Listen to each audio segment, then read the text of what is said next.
How do we, as Indigenous people, know what being healthy is? Where do we get our ideas and knowledge of being healthy from? Do we get our ideas of being healthy from doctors, hospitals, or science? For Indigenous people, we do have doctors, hospitals, and science. We call them our elders, medicine people, ceremony, and prayer. This is our Indigenous knowledge. Prior to contact, Indigenous people lived healthy lives by our Indigenous knowledge. We got our ideas and information of being healthy from this foundation. This foundation is rooted in the land where our origin stories come from. Our origin stories influence our identities as people, community, and individuals, and structure our Indigenous knowledge. Through our elders, medicine people, ceremonies, prayers, songs, language, our origin stories are brought to life. In the book titled For Indigenous Minds Only, Molly Wickman writes, although spirituality occurs within Indigenous peoples, it is informed by land, just as culture is very much based within the context of homelands. Sean Tuton in Red Land, Red Power asserts that without land, it is difficult to hold the body of knowledge used to maintain cultural identity. This includes language and the importance of coupling language with homelands. This means that it is critical for Indigenous peoples to secure and protect our homelands in order for culture and language to survive. Indigenous peoples have lived in harmony with the land and its beings since time began, which has necessarily affected our way of knowing and living. Therefore, land and culture are inseparable.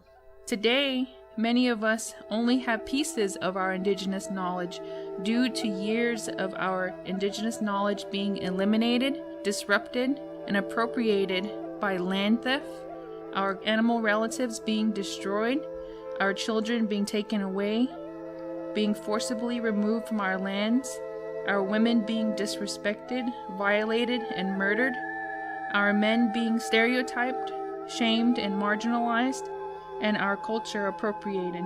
The trauma of these atrocities can be heard in an oral account of the Navajo Long Walk, where the Dene, or the Navajo, were removed from their homelands for 4 years.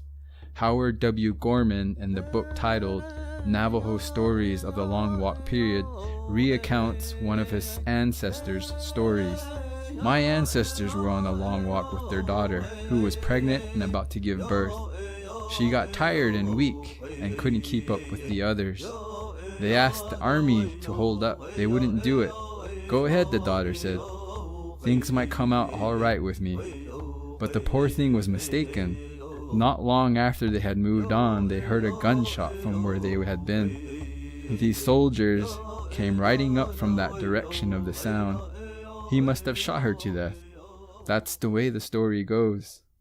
Though these traumatic experiences have shaped our Indigenous communities in unhealthy ways, as we've seen high rates of suicide, chronic disease, violence against women and children, and poverty in our communities, today we choose to live not by those traumatic experiences, but rather by our ancestors' strength and resilience to overcome those experiences.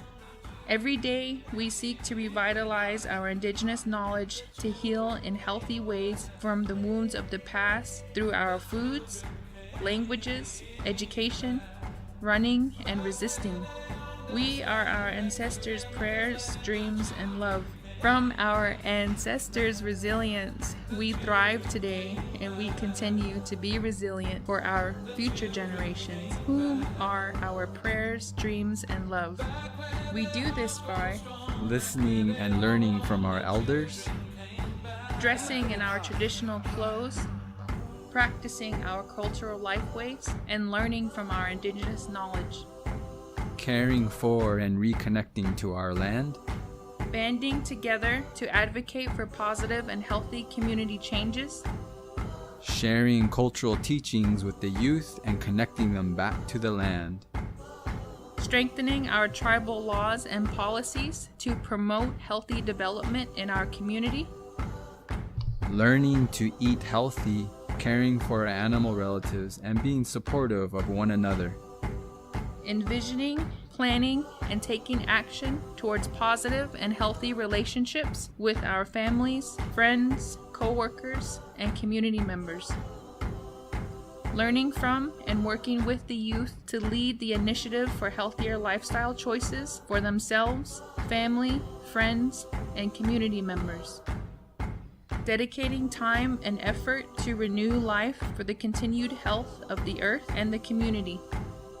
Caring for and loving our Indigenous women, practicing and exercising tribal sovereignty for a healthier community, learning of and eating the foods of our ancestors, recognizing and paying respect to our animal relatives by being mindful of their health needs, and last, by being supportive and helpful to each other, we are resilient and becoming healthier communities.